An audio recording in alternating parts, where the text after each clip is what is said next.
So over the weekend, I went to see Predator Badlands. So I didn't begin watching the Predator movies until very recently, and the only ones that I've seen at this point have been the original, Prey, and Killer of Killers. And while I have enjoyed what I've seen so far, by no means would I call myself a true fan of the series.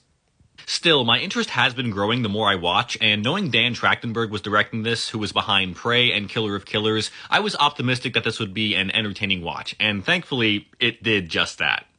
Focusing on one of the titular predators, the story follows Deck, who attempts to prove himself by hunting a legendary creature on a hostile planet, and along the way comes across a synthetic named Thea.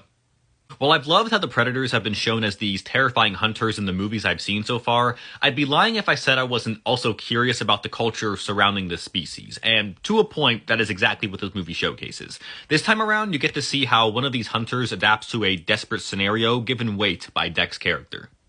Even while being under a suit and CGI, Demetrius' performance still comes through, as he does an excellent job conveying the determination and stubbornness of someone trying to complete their goal at any cost, while also showing a hint of humanity as he comes across different companions during his journey.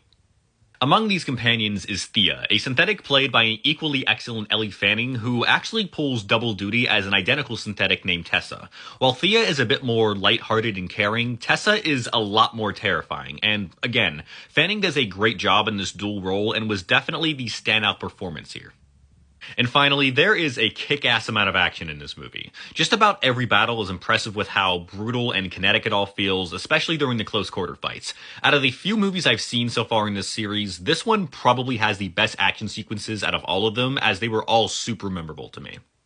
A couple complaints I do have is that some of the CGI could look pretty wonky at times, and some of the humor didn't always land. It doesn't go overboard with the jokes, thankfully, but it was enough to feel noticeable.